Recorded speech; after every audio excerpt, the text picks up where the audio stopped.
আসসালামু আলাইকুম। 2026 সালের এইচএসসি পরীক্ষার্থীদের জন্য আজ আমি সমাজ বিজ্ঞান প্রথম পত্রের অধ্যায় 11 যে সামাজিক পরিবর্তন এই চ্যাপ্টারটা নিয়ে এসেছি। এখানে যে চূড়ান্ত সাজেশন, জ্ঞানমূলক এবং অনুধাবনমূলক যে কোশ্চেনগুলো দিয়েছি তা আমি শেয়ার করব।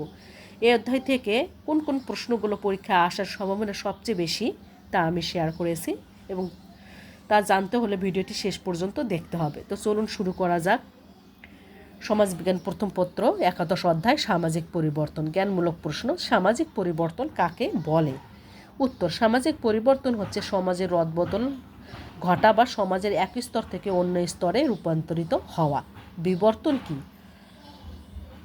বিবর্তন এমন একটি প্রক্রিয়া যা শেষ পর্যন্ত নতুন কিছু উৎপাদন করে, কিন্তু যার পরিবর্তনের মধ্যে একটা ধারাবাহিকতা রয়েছে। বিবর্তন এমন একটি প্রক্রিয়া যা শেষ পর্যন্ত নতুন কিছু উৎপাদন করে, কিন্তু যার পরিবর্তনের মধ্যে একটা ধারাবাহিকতা রয়েছে।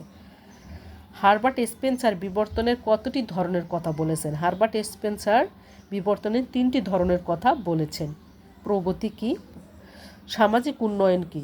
সামাজিক উন্নয়ন হলো কোনো সমাজের অপেক্ষাকৃত উন্নততর অবস্থাকে আমরা বলবো সামাজিক উন্নয়ন। অনুধাবনমূলক প্রশ্ন, সামাজিক বিবর্তন বলতে কি বুঝো? যে সামাজিক পরিবর্তন সমাজ যেহেতু পরিবর্তনশীল, মানব সমাজের ইতিহাস হচ্ছে পরিবর্তনের ইতিহাস। সময় এবং স্রোতের সাথে তাল মিলে সমাজও কিন্তু পরিবর্তন হয়, তবে সামাজিক পরিবর্তন গতির সকল সমাজে একরকম হয় না। আদিম সমাজে যেরকম ছিল, বর্তমানে আধুনিক সমাজের পরিবর্তনের গতির মধ্যে রয়েছে একটা পার্থক্য। তো এই গতির ব্যবধান থাকলে পরিবর্তনের ব্যাপার যে সমাজ পরিবর্তন ঘটে এটাই স্বাভাবিক। তারপর সামাজিক পরিবর্তন সর্বজনীন, এটাও বললাম। সামাজিক পরিবর্তনের তথ্য প্রযুক্তির প্রভাব কীরূপ ব্যাখ্যা করো। সামাজিক পরিবর্তনের একটি গুরুত্বপূর্ণ কারণ হচ্ছে তথ্য প্রযুক্তির উন্নয়ন। এই আদিম সমাজ থেকে শুরু করে আধুনিক সমাজে যে এসেছে, সেক্ষেত্রে বিজ্ঞান এবং প্রযুক্তির অবদান অবশ্যই রয়েছে।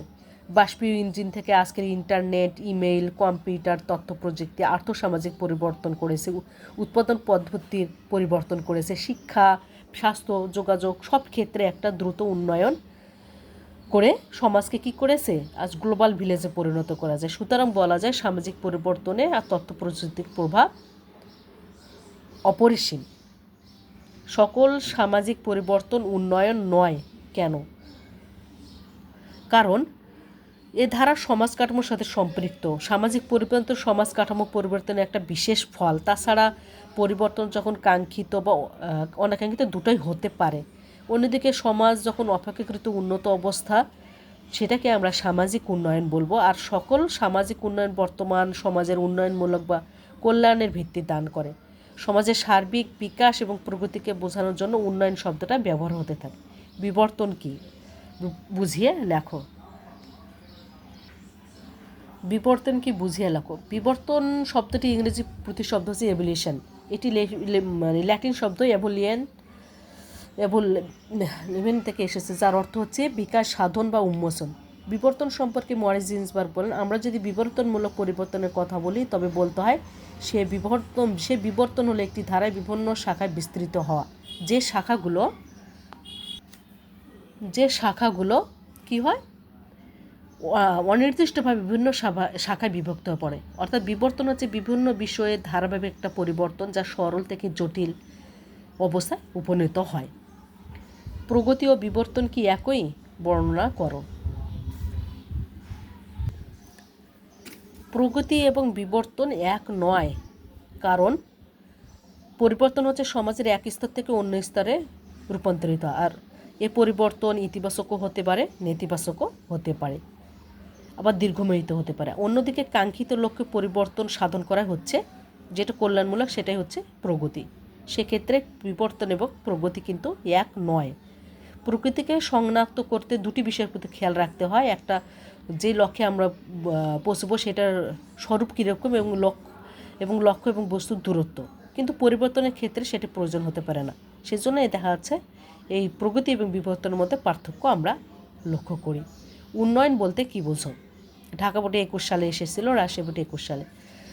একটি সমাজে বা দেশের মাথাপিছু আয় বৃদ্ধি, মাথাপিছু শক্তি ব্যবহার বৃদ্ধি, জীবনযাত্রার মান উন্নয়ন, শিক্ষা, কৃষি, ব্যবসা, চিকিৎসা সহ সার্বিক বিকাশকে আমরা বলবো উন্নয়ন। উন্নয়ন একটি বহুমুখী ধারণা যা সামাজিক, রাজনৈতিক, অর্থনৈতিক, সাংস্কৃতিক ইত্যাদি বিষয়কে একত্রীভূত করে। এ হলো উন্নয়ন। তো অনুধাবনমূলক 7টা আমার কাছে ইম্পর্টেন্ট মনে হয়েছে, তা দেওয়ার চেষ্টা করেছি। ভিডিওটা যদি তোমাদের ভালো লাগে তাহলে তোমরা শেয়ার করবে এবং লাইক করবে। আজকে এ পর্যন্তই। আল্লাহ হাফেজ। আর একটা কথা বলে নেই, এই 11টা অধ্যায় আমি টেস্ট পেপারের আলোকে এবং বিগত সালের কোশ্চেনগুলো আলোকে এই প্রথম পত্রটা সাজিয়েছি, যা তোমাদের 2026 সালের পরীক্ষার জন্য খুবই গুরুত্বপূর্ণ।